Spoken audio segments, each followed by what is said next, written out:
Hello and welcome to the Groupthink Podcast. Joining us today is a special guest. I'm not sure anyone in the audience has heard of him, but I'm sure you probably have a friend of a friend who is randomly connected to him in some way, as I've found in my personal life. He is Michael Schlecht, also known as the #1 member of the Matt Christensen fan club. How's it going, man? Pretty good. How about yourself? Pretty good. I have an enormous amount of open alcohol around me right now, and it's making me scared because my computer is right here. So if I panic at any point tonight, it's because I just spilled my Seagrams on my college laptop. But I'm sticking with the teetotal and the sparkling water tonight. Nothing wrong with that. I mean, I had a friend of mine give me crap recently because up until 2018, I didn't drink a drop of alcohol, and then I started dating my girlfriend at the time, and she got me into drinking, and we broke up, but I didn't stop drinking.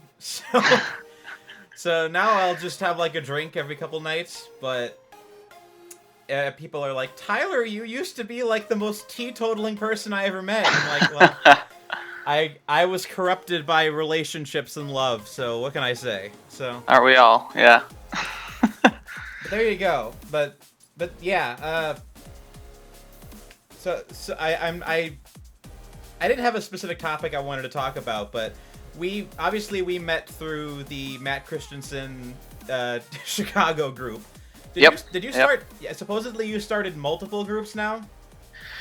Well, I started the Denver group, and so really I just wanted an excuse to try and find other listeners that were in the area when I was living out in Colorado with my wife, and so I got the idea.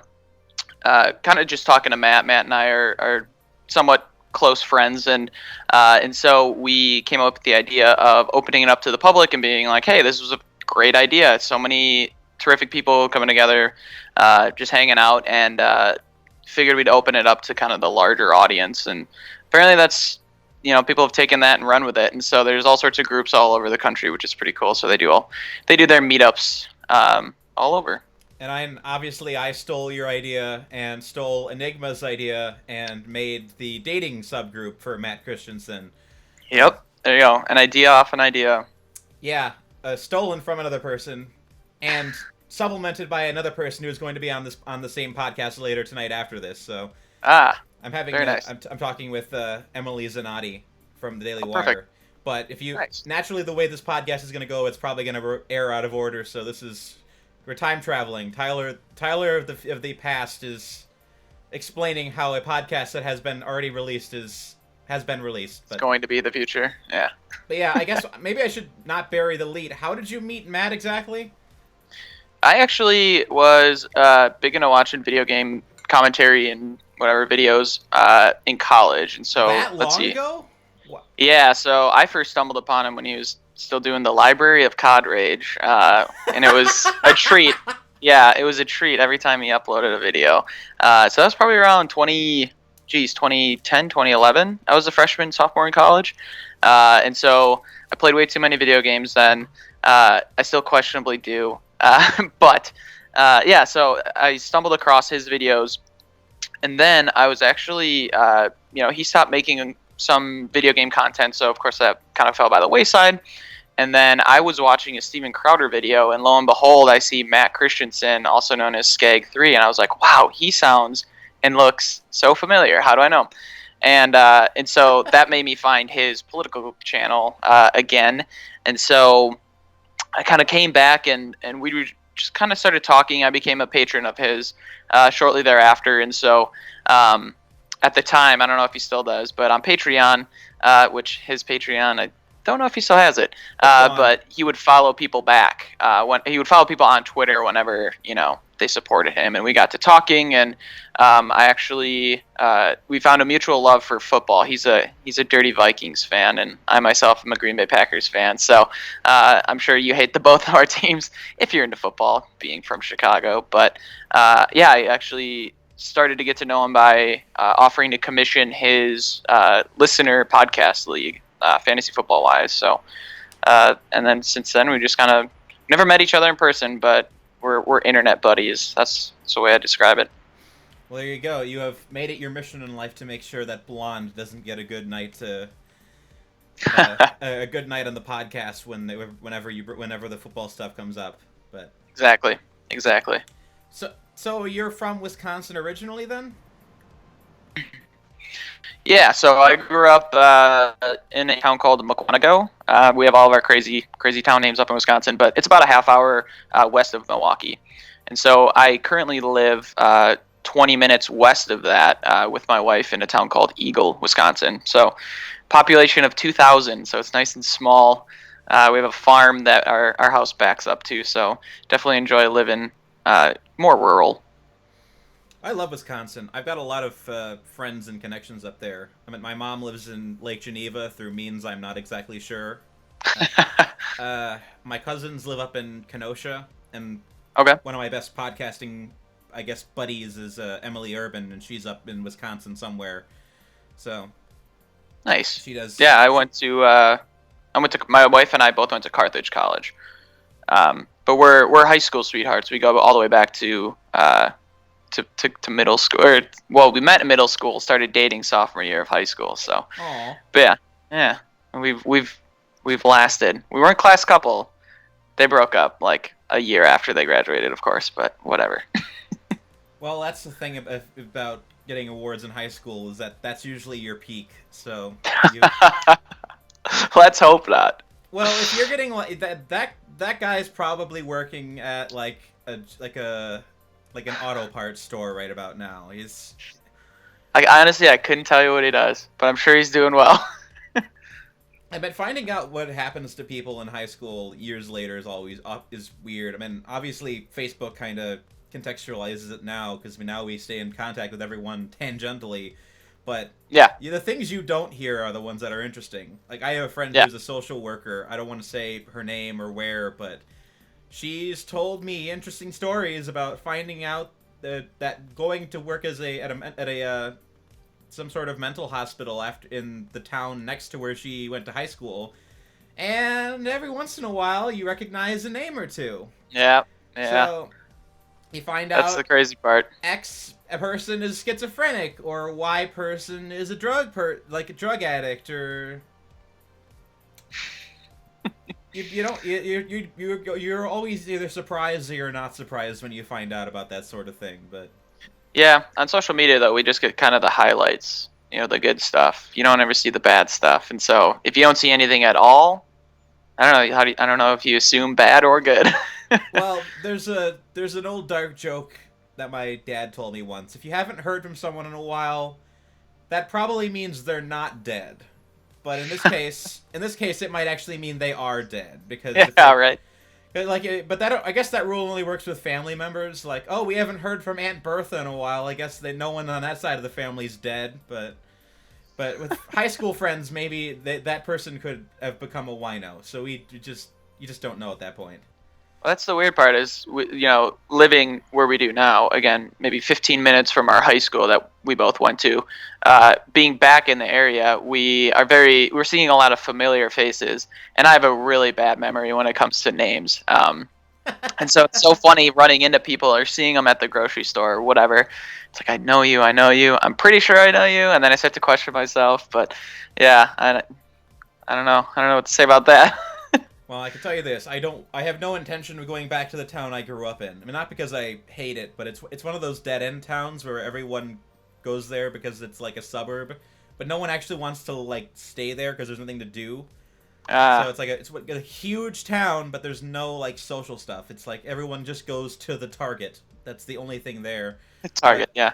But yeah, I mean, honestly, I'm the kind of guy that like. When I finally make my first million and/or I finally convince someone at the Daily Wire to give me a job, I just want to like go off and live in the middle of nowhere, like in like some rural town where I can buy like a $50,000 house, and then don't have to worry about people again. And then I'll never have to meet people from high school ever again. Yep, that's one way to get away. You just got to make sure that there's a movie theater, within driving distance. Well, that's gonna be a mixed bag because that movie theaters, they're only gonna get they're gonna have like one theater and it's gonna only play the movie that came out. The movie, or it could be somebody that has a similar mindset to you and it's a hobby theater and they play their favorite movies like Mr. Quentin Tarantino does. Well, in my experience, when I find like theaters out in the middle of nowhere, they're always just showing Avengers and Minions at any given time. So There's like a 95% chance that at least one of those types of movies are out at any time. yeah, or just and that so obviously they got to play what people want to go see, and it's Avengers or Minions. Yeah. So Yep. I don't get to have my Sergio Leone marathon at the AMC 2 theaters built out of a former grocery store in the middle of Yeah. nowhere. So Well, the movie theaters up here, it's the Marcus Corporation, and so oh yeah. they know what they're doing. They're very good. They have all sorts of different promotional events, and they'll do the retro series and whatnot. And every Tuesday they do like $5 movies. Any movie you want, $5 that's showing, which is pretty cool. But yeah, the retro series I do appreciate. So I'll be able to go. I was able to go see the original Star Wars on the big screen, which is pretty cool. A couple Indiana Jones movies, and then of course, like during Halloween, they have the classics. They have Halloween and Friday the 13th and Nightmare on Elm Street. So yeah, it's pretty cool what they do. Obviously you can tell when a movie theater is run by movie lovers versus somebody who just kind of looks at the numbers and is like, let's just get the most popular movies there. Oh yeah. So they reward the cinephiles like you and I, which is pretty nice. I'm looking at an apartment right now up by O'Hare Airport, which by the time this goes out, I may or may not be in. I will let Twitter know, but there's a Marcus Theater right next to right in that area. Okay. So I've been there a couple times because it's relatively close to where I work, but I love the Marcus Theaters. I went out of my way to see Raiders there when they had it. Yeah. I forget what else I've seen, but I've done a bunch of their $5 like Tuesday special movies. I think I did. Yeah. I almost did Wrath of Khan, but I missed it because I remember Wrath of Khan came out last year, and it just so happened to be playing right around the time Turner Classic Movies re-released Star Trek: The Motion Picture. So I almost got to see Motion Picture and then Wrath of Khan within 2 days of each other, but I didn't. The timing didn't quite work out for me. But It's a movie nerd's dream, right? well, it depends on who you ask, because I'm that one guy who thinks that Star Trek: The Motion Picture is the best one. But Okay. I mean, we both share a mutual appreciation for Plinkett, and Plinkett is the other guy that thinks that Star Trek: The Motion Picture is the best one. Yes. But contemporary wisdom always says Wrath of Khan is the best one. So That's what people say. Admittedly, I'm not a Star Trek guy. I've been meaning to watch, well, any Star Trek really. Sadly, my only exposure to it is the J.J. Abrams films as of late. But I do see, similar sentiments in Star Wars. Obviously, when people say like, oh, well, wow, totally having a total brain fart. Fifth movie.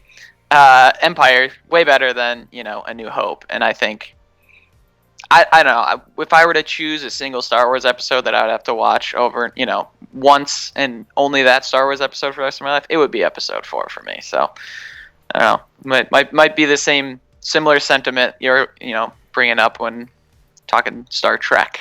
well, Star Wars is so weird. I mean, I just watched. You ever heard of the despecialized versions of Star Wars? Yeah, my buddy actually, funnily enough, a couple weeks ago, he gave me a thumb drive of a totally legitimate, legal, despecialized versions of the OT. I got a set of the Blu-rays of them off of eBay, which I'm sure were legally produced on Yeah. the back end. But I watched them. I think it was right around the time Rise of Skywalker came out, and I just wanted to rewatch the old ones. And I realized as I was watching them that the Star Wars experience feels completely incomplete if you don't have all three movies. I don't know if any one of those movies would be something I would want to go back and rewatch constantly if it wasn't part of a trilogy, because they all kind of just fill in the holes in each other. Well, I mean, the first one being what it is, it existed and there was no plans for it to be a trilogy originally. And that is one of my pet peeves. Same with like television shows, when there's a clear, concise, natural ending to a season of television or something, and then they push it another couple seasons and it kind of fizzles out. But tangent aside, I think that's kind of why I would lean more towards being like, oh, I'd be able to watch Episode 4 over and over again. That would be my one, because it does it is kind of, it does stand on its own. I mean, episode 5 starting off in the middle of Hoth, in the middle of something already going on, it just seems like you could tell it wasn't necessarily planned for it to be a trilogy from the beginning. I get that, but everything I love about Star Wars comes as a result of the excesses of everything that came after the first movie. So it's not like, I don't think anyone, That's fair. No one who watches that first movie is like, wow, this is a really slick, lean, well-produced action movie. No, they want the insane mess of Star Wars. That's why they all read the books that don't actually contribute anything to story arcs, but they're just so complicated and new, and they add so much nuance to the universe, and the sequels add so much weird stuff that contradicts the stuff that's established in the first Star Wars movie, and it's the mess and untangling the mess is the fun part for a lot of people. So me watching just episode 4 feels so incomplete. Just when I'll put it in, and it's a great movie, but it's one of those things where without the context of having everything else, it feels so bare bones. Like there's none of the other stuff that I love about Star Wars is in it. So that's fair. And I mean, episode 6 was my favorite as a kid, but I've come to appreciate. I'm turning around on episode 6 a lot recently because I'm starting. Yeah. I know a lot of people go through that phase where they're like, "There's only like 2 good Star Wars movies. It's Star Wars and Empire. Return to the Jedi didn't happen." And I'm like, yeah, that Star Wars trilogy feels so incomplete without Jedi. Like you don't have that resolution. It's just like an open wound. Yeah. Well, yeah. Well, I mean, the ultimate cliffhanger is that episode 5 ends on, with Luke finding out his dad and, Han being in carbonite. You got to figure everything out. That was very clearly intentionally set up to to be split into a sequel, I should say. Unlike it was the opposite of The Hobbit. Well, the funny thing is, I think that Return of the Jedi kind of makes it clear that they didn't have set endings planned, because it's kind of clear they came up with the sibling plot twist like halfway through the production. Yeah, and it's like, oh, it doesn't matter that Leia kissed Luke twice in Empire, not once, twice. Yeah, because it's clear. Nope, she was her sister. She was Luke's sister all along, and that's why they're not going to be dating. So, which is an answer, but I can't imagine that was the answer. So, well, had that not been the case, we never would have gotten the new trilogy. If you think about it. Well, yeah. Kylo Ren. Let's not go down this rabbit hole. This is just going to make everyone angry. It's true. It's a quick spiral. But yeah. With with Star Trek, it's kind of the opposite, because the sequels are so hit or miss. The continuity doesn't really matter. So when I start something like Star Trek: The Motion Picture, I like it because it's like Mike says, it's an extension of the television show more than a movie in its own right. Sure. So it kind of has this weird, unique tone, and there's a lot of complexity to the themes. It's kind of trying to ape off 2001, which is a really weird thing to do for like a mainstream science fiction movie. But I like that what it's going for, and then from then on, the movies start getting way more character-centric than idea-centric, which isn't bad. But Wrath of Khan works way better as just like a movie to watch. But it just depends what you want out of it. That's fair. So, as someone who's new to the Star Trek universe, what would you suggest I would start off with? If you've never watched Star Trek, I would say look up a list of the 10 best episodes of the original series online and watch those. Okay. Don't watch it chronologically unless you're really, really patient. But that's what I did. I hear it's a slow burn. Yeah, I sat down for like 2 months in the summer before I went to college, and I did nothing but watch Star Trek TOS. And I'll tell you, by the time you get to season 3, it just starts tapering off, and then it just got canceled. So it doesn't really. It's all episodic, so there's no continuity between the episodes all that much. But if you find those, like, the episodes that everyone says are good, then you can get the best experience of just watching the best ones. Like, I'm watching I just started watching The Next Generation now for the first time in the past couple months. And I actually emailed Blonde, and I said, like, what? You talk about TNG all the frickin' time. How do I watch this show? And she's like, skip the first 2 seasons. It's crap. And I was like, okay, good advice. And so that's how I approached it. I just jumped right into season 3, and I've just been going from there. Because apparently once you're there, it basically stays strong until you get about season 5 or 6, and then that's when it starts tapering off. But by then, you're already invested. So Yeah. Well, that's my mind as wanting to be a completionist, but I'm so bad at it. Especially with, like, video games, too. But that's a whole nother, again. I mean, I don't feel like being a completionist with, like, Seinfeld episodes. Like, Oh, I do. well, that's fair, but at the very least, like, there's me missing an episode of Seinfeld does not hurt my understanding of the Seinfeld cinematic universe. Well, being able to say, like, I've seen every single episode, that's a feat that I'm like, okay, yeah, I'd be okay being able to say that. That's My wife and I actually, some of those 200. seasons are bad. So some of the seasons, Yeah. especially at the first season, it's like they didn't really have a groove yet, and I'm just like, Yeah. because I remember I bought the DVD set a while back ago, and I'm like, oh, I'll just watch it beginning to end, and I watched the first couple episodes, and I'm like, wow, this Different. isn't fun. Yeah, This the used to characters be- are completely different. Yeah, I'm like, what? Did I just have nostalgic memories of Seinfeld? Was that just a fever dream? Did none of this actually exist? And then I skipped ahead to, like, the best episodes of, like, season 7, and I was like, oh, okay, there it is. Yeah. It's still there. It's like it's just not there in the first season or 2. Okay. Oh, yeah. Yeah. So you just got to get through that initial slump. Yeah. That's kind of like, I mean, that's a lot of TV shows, though. Parks and Rec is my favorite sitcom of all time, and it's very similar in that sense. The Office as well, same thing. It's kind of cringy almost, and you don't have the proper tone that they've established in the later seasons. But I mean, it's kind of a natural growth of TV shows trying to find that groove, because you got to find out what works best. Well, there you go. I mean, so many seasons, and I mean, did you ever watch Dragon Ball Z Abridged on YouTube? I have not. I never got into DBZ. All right, well, that's the best version of it, but that show, they just canceled that show, and that was running for a decade online, and they canceled it right as it hit its, like, creative peak. They could have gone on for, like, another 5 years if they really wanted to, but they're like, yeah, if we go any further, we're gonna start going into, like, final season of Dexter territory in terms of quality.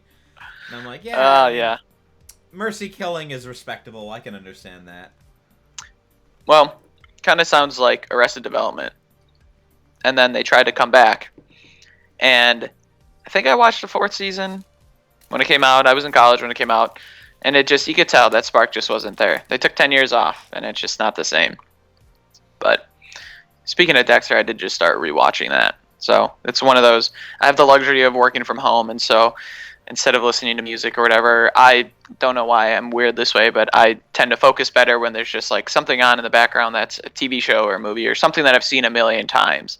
I don't know why, but I tend to find my peak efficiency when I have something on in the background, and so that's what I've been choosing to have on in the background as of late is Dexter. And so, man, maybe one of the worst finales of all time.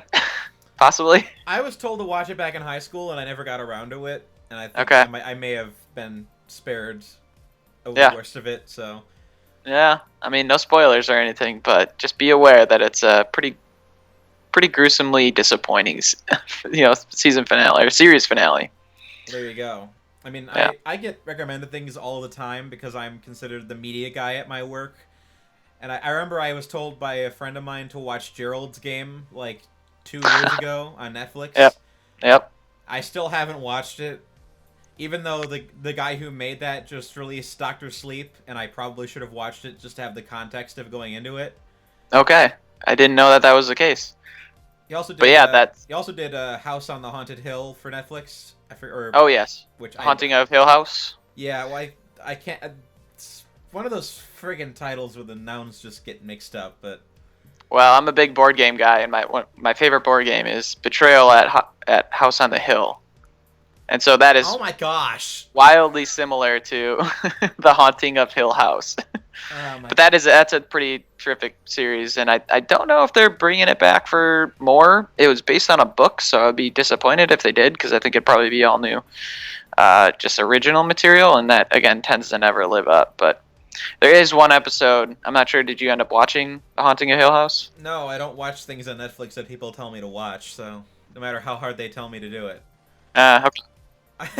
Well, if anything, there is there is an episode that would be worthwhile to watch, and it is, I think it's a 45 or 50-minute episode comprised of maybe 5 takes. So they're all incredibly long, elaborative. That's not a word, is it? I can understand what you're telling me. You know what I'm trying to say. Yeah. Elaborate setups, and so I'm a big fan of, obviously, film editing and the actual production side of movies, and so that is like a spectacle in and of itself, that they were able to take so many long takes, and they had two sets that were built that butted up to each other, so it took place in 2 different locations, but they were seamless cuts, which is pretty cool. Yeah, that's definitely worthwhile if you're looking for a one-off, totally out of context, be completely lost after you're done watching it episode. I only watch The Mandalorian like a consumerist chill like I am, so. Yeah. I was a fan of that. Tapered off again towards the end of the season, but it was good. You thought Mandalorian tapered off, really?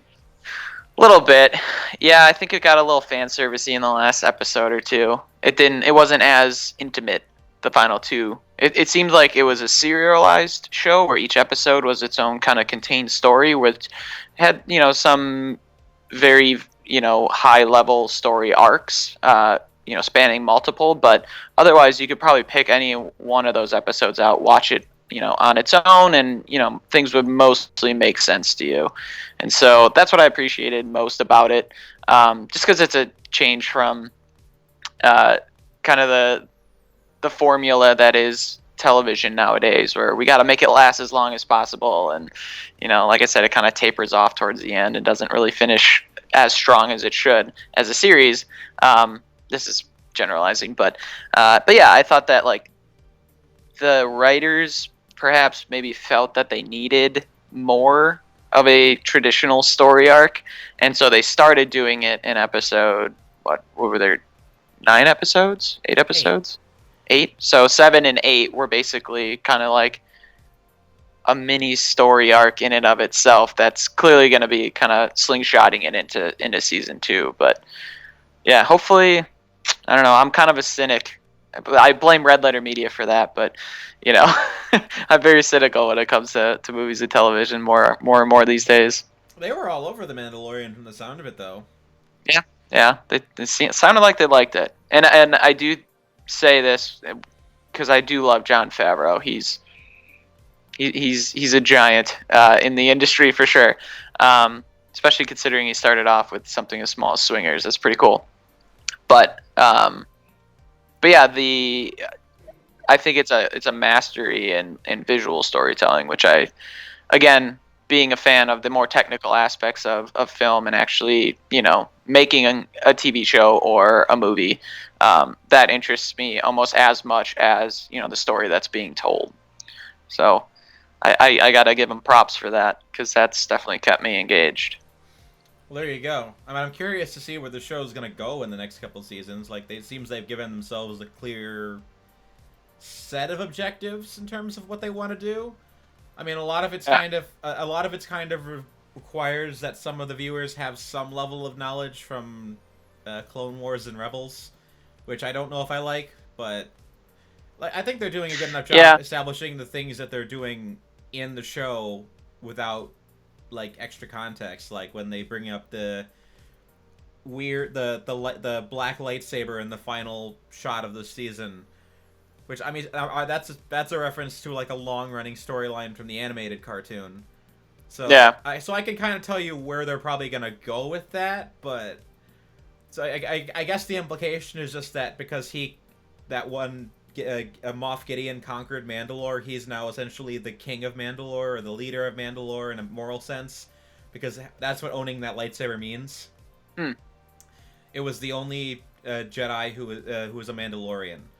So Interesting. So whoever owns that lightsaber essentially becomes like the moral leader of Mandalore because it requires like a level of difficulty to obtain it. So Oh, good. Okay. so Interesting. I think that they'll probably explain that going into season 2. Yeah. I suspect that there's going to be another confrontation where he shows up in and he pulls on the Mandalorian and be like, "Yeah, I'm your friggin' king." So Yeah. that, and we don't. He pulls the king card. Yeah. Well, that's interesting that they kind of rely, not necessarily rely, because I was like, oh, okay, a lightsaber, cool. I thought that was more of the wow factor of, oh, wow, we finally got a lightsaber in a Star Wars universe story. And so I thought that was like, that confused me a little bit because I was like, well, I feel like there's probably more meaning behind it. And, of course, I did a little Googling and found out that, what was it called, the Dark Saber or something like that? Yeah. And so that was interesting to me that they made that choice. You could tell it was like for the fans and the loyal fans, which was respectable. Yeah, I mean, it's the same writer from the animated shows that came out like a decade ago, so it's not surprising that he's like, oh, I'm gonna keep doing my story, like IRL. Yeah. I mean, I get that. If I had a decade of influence and the ability to tell a story that long, I would. But yeah. It remains to be seen where this is going. So, yeah, I do love some Jon Favreau though. One of my favorite indie movies, of all time, I would say, but probably top 3. Is Chef. I'm not sure if you're familiar with that one. Yeah, I've seen that. That's great. Yeah, between that and there's a guy on YouTube. His name is Binging with Babish. Between those two, they kind of are interlinked, which is funny, but they kind of sparked my love for cooking. So my wife and I are big chefs. We like to cook dinner together and try new things and whatnot. But yeah, that's one of my favorite indie movies. One of my favorite movie reviews for anything ever was Chris Stuckman's review of Chef. Because he described seeing the movie on an empty stomach. And he said by the end of that movie, he and his wife were dying. Mm-hmm. So they got out of the theater, they went to the first restaurant they saw, and they ordered the first food they saw, because it was... That movie is anything. That movie is such an insane food porn. Yep. Oh, yeah. And that's, again, technically speaking, what went on behind the scenes to actually make the movie, and I do appreciate Netflix having released a chef series where Jon Favreau actually pairs up with the chef that taught him everything for that movie when he wrote it, because that's Jon Favreau. He's cooking everything in there, but he's off screen. What you don't see is the chef. His name's Roy Choi. He's coaching him the whole time as he's making these delicious meals. So that's kind of the behind the scenes stuff that really tickles me, that I like to always try and find out after the fact. And then it makes me appreciate the movie a lot more, because a lot of times you'll see, people will see a movie and, oh, that movie was bad, that sucked. But it's like, well, if you think about all the effort that went behind it, and you come to appreciate it a little bit more. Yeah, I mean, in my experience, it's kind of shocking sometimes what kind of work actors will do for a film like that. Like, I remember, did you ever see the movie Cuban Fury? I haven't, no, but it sounds familiar. Is that the dancing one? Yeah, it's Nick Frost? It's a really not good Nick Frost movie. And the only reason I saw it was because when I was in college, I went to a film school in Chicago, and I got free passes to all the critic screenings downtown. And it just so happened that Nick Frost was actually going to be there. So I went and saw it, and I didn't like the movie, but he did his Q&A, and he said he did, like, months of training for the movie to learn how to do Cuban dancing or Spanish dancing, whatever it's called. Yeah. And I'm sitting here and it's like, that's the result of it? I mean, good for you for learning this very specific form of dancing. Yeah. Just for the heck of it, but... Good grief, that's a lot of effort. You gotta appreciate the commitment to the craft, at least. Yeah, I mean... Even if it's not for the greatest result as far as the movie goes, but... Like at least they try their best. Like, at least when Henry Cavill and Chris Hemsworth destroy their bodies to look perfect on screen at all times for the fangirl shots, like, Yeah. at least the results are there. But, Yeah. I mean, obviously, Nick Frost was a good dancer in that movie, but jeez. Well, that's like, ironically, or not ironically, but coincidentally, another Nick Frost movie that recently came out not too long ago was Fighting with My Family. And he wasn't a major character in it, but the premise is that he's the father of a boy and a girl, and their son and their daughter, they're grown adults, but they are into like backyard wrestling and the WWE and stuff. So they're on the local wrestling scene, and he talks about in the behind the scenes, all the characters talk about just the ridiculous training that they went through, and how many of the different moves that they actually did instead of the stunt people, because they wanted it to make it look truly realistic as fake wrestling could be. But it, again, like I said, that's just another example of the craft, in taking it the extra step to make it look real. There you go. When you got millions of dollars to throw around, it's not that hard. Mm-hmm. So, yep. What was your hot take on the Oscars then? Because I know when we were talking about this, you kind of mentioned you wanted to talk about that a little bit. I just figured it would be a good topic, just because I tend to dive into the Oscar movies, this time of year. Obviously, winter in the Midwest, there's not much to do other than, go to the gym and watch movies. So basically, I tend to find myself eager to try and get a hold of all the different Oscar movies and watch them before, and then of course do an Oscar pool with all of my friends. And so I don't know, it's an award show that I wish hasn't been taken over by the desire to make political statements, and movies are getting voted on for what they are as a piece of art rather than what they speak to necessarily. And I feel like that's kind of the trend that things have gone as of late with the Oscars. This year, it's kind of, obviously the viewership is declining year over year. So I think it's become less and less, I guess, in your face. In the past 2 or 3 years, which has been appreciated, and it's kind of gone. Sorry, I didn't quite catch that. Sorry. But it's now I lost my train of thought. But basically, I'm a big fan of trying to predict what Hollywood thinks of their own movies. Well, you were saying they haven't been as obnoxious lately. I don't know if I would necessarily agree with that, because I seem to recall that there was a time when the Oscars was still a serious institution, sort of. But It's true. I mean, it's one of those things where obviously the politics falls into it, and I mean, I told Christian Toto when I was talking to him, like, I was rooting for Joker to win just because I wanted the right heads to explode. Yeah. Like, I don't even necessarily think it was the best movie from last year, but I was just sitting here like, if friggin' Green Book is gonna get an Oscar So White campaign to lose their mind, imagine what Joker would do to them. Yeah. And that's the interesting part, though, is I did find out how the Best Picture winner is actually figured out. So it's not just a popular vote. It's a tiered, basically ranked vote. And so this is my theory behind why something like Joker didn't win, is because members of the Academy, they rank their movies, the Best Picture movies from 1 to 9, and then let's say a certain movie hasn't gotten to the 50% mark yet of all the 50% of all the votes cast.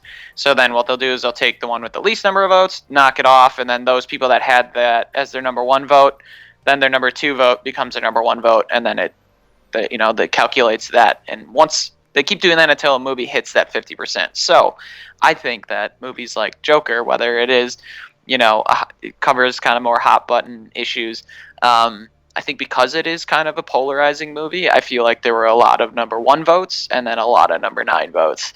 And so I think that almost hurt it and was detrimental to how they actually calculate the vote. Is this just a complicated way to say we need to abolish the Electoral College? No, not at all. I actually like the way that they vote on the Best Picture. I don't think it should be a popularity contest. And we all know it isn't. And that's the interesting part, is like, my wife and I were having a discussion about that. I don't know, we were on a car ride home somewhere, and we're talking about how we're like, wow, the Oscars doesn't really reflect, the movies of the people. And she's like, there should be like an award show where the people choose. And I was like, oh, you mean like the People's Choice Awards? So so I had landed her with that, and that exists, but we looked at like the nominations, and it's all the big budget kind of the popcorn movies, and it's not necessarily the more artsy movies as you would call it. And so I think there's kind of like, I wonder if there's ever going to be like a balance between the two, where the box office breakers are going to be going up against the movies that are, I don't know, now they just sound like Martin Scorsese, but owning your wife with facts and logic. I mean, the Oscars as it existed it did have a purpose at one point. I mean, like, when it was becoming a thing, it kind of was happening right around the same time the Catholic Legion of Decency was kind of starting to scrutinize Hollywood. So the Oscars at one point was just them putting their best foot forward and saying, hey, look, we can clean up once a year, at least. Yeah.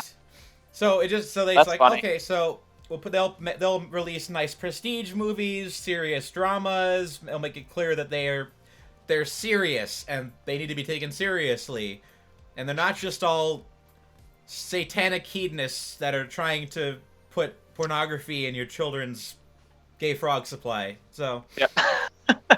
That is actually very interesting for somebody who likes watching the Oscars and predicting it. I did not know that about the history of it, but that is funny, especially considering now it's been kind of coerced into telling people not to use milk in their cereals. So yeah, that's the funny side of the Joker popularity, is like that. All the conservatives that have declared this like their favorite movie, like, no one who made it is on your side, right? Like, but yeah, it's like friggin' Joaquin Phoenix is a crazy person. He's an amazing actor, and I loved everything he's in. Although I haven't seen his Mary Magdalene movie, so I reserve the right to take that away from him. So yeah, he plays Jesus, and it's a new movie from like a year or two ago. No kidding. Yeah, there's a reason I can only find it at like Family Video in like the $5 section. Oh my gosh. I think I'll have to get my hands on that. Yes, Joaquin Phoenix, who just won an award for playing Joker, played Jesus in a movie that is not getting a widescreen release. So.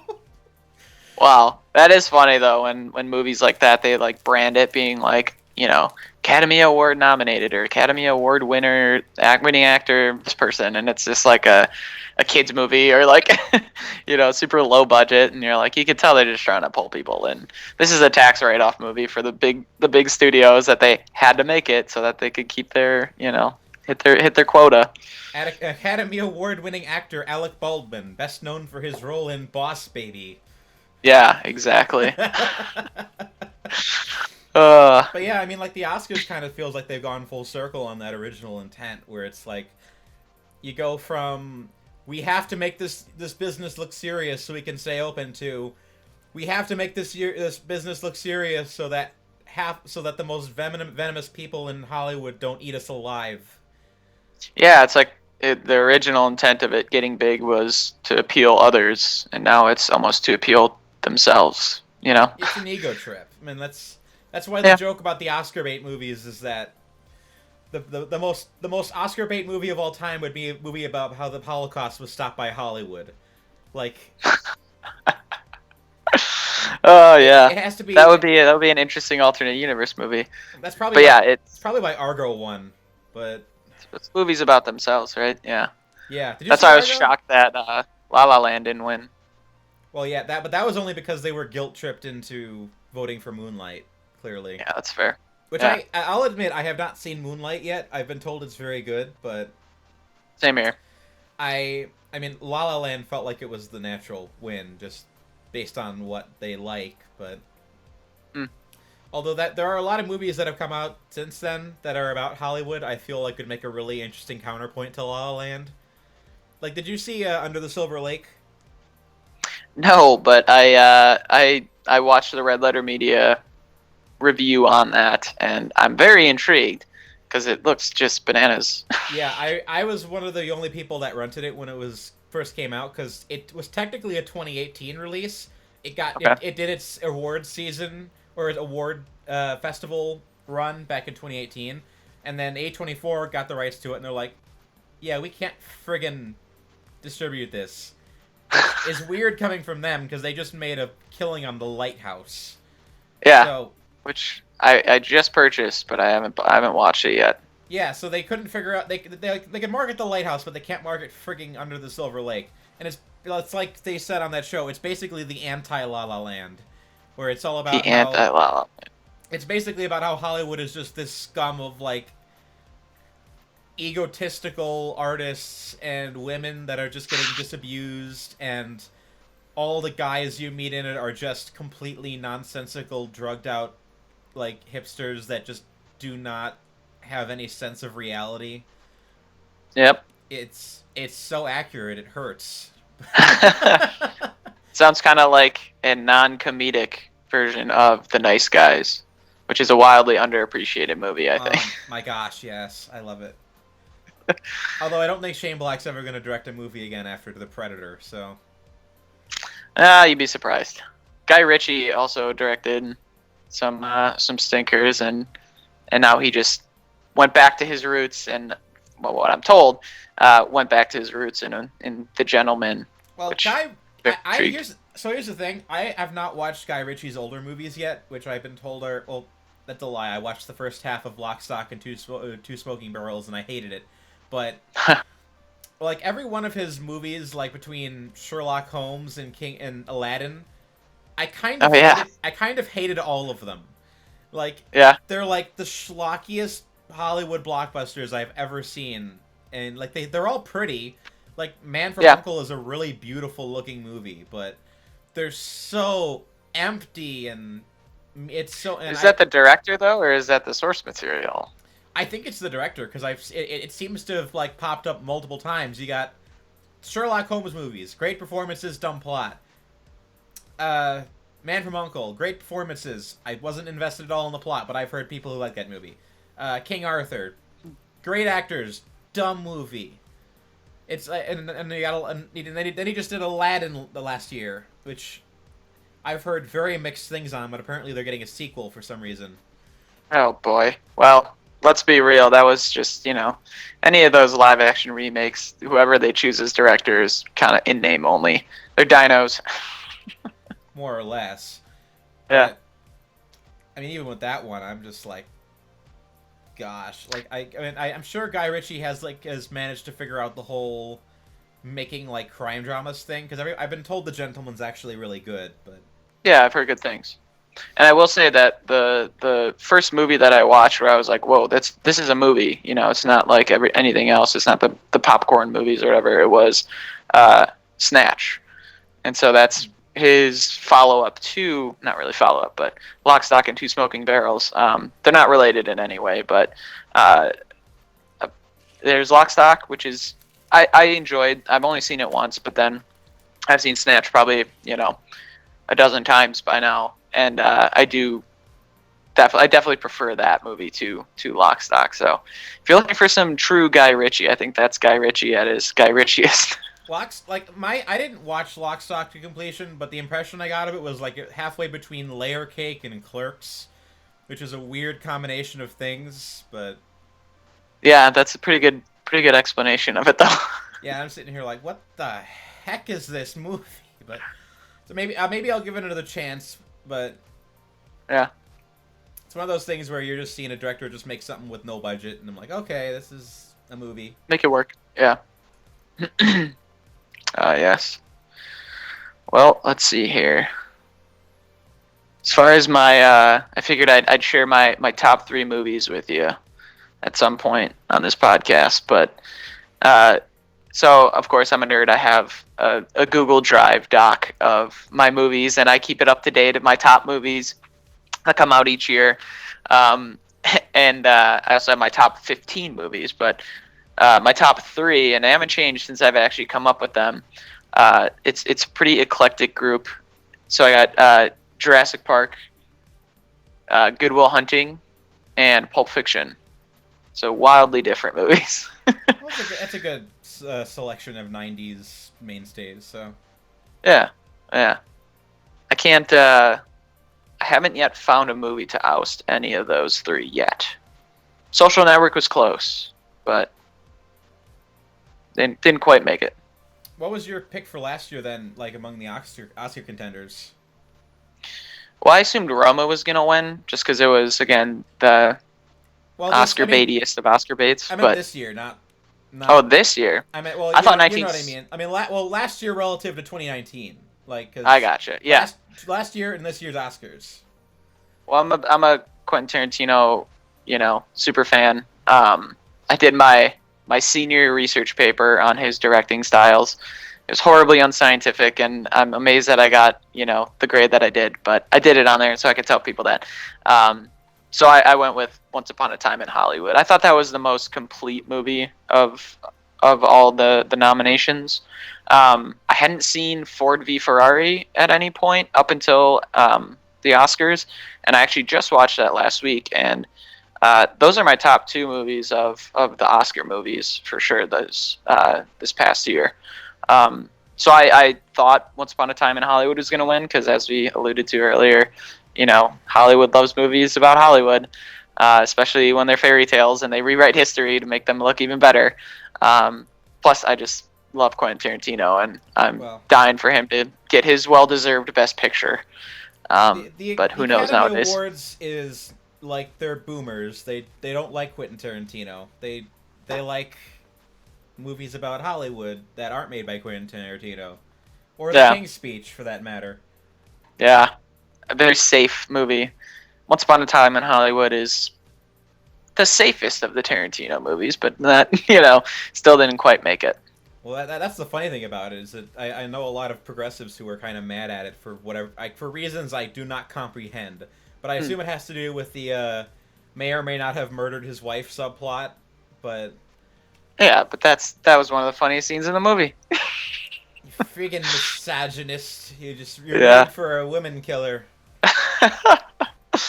Oh man. But yeah, I actually gotta clear off pretty quick, but I got another. Sure. I got the other podcast I got to do tonight, but of course. But I appreciate you coming on. It was fun to talk to you. I mean, when we did the Matt hangout groups last year, I never got much of a chance to talk with you one-on-one, so I'm finally glad we got to do that. Yeah, thank you for the invite. It's fun. I'm always down to nerd out about movies with anybody who's willing to listen and smile and nod and pretend they know what I'm talking about. I know more about movies than a person should know, so I'm happy to keep that up. So, right on. All right. Well, thanks, Tyler. Sure thing. Have a good night. You too, man.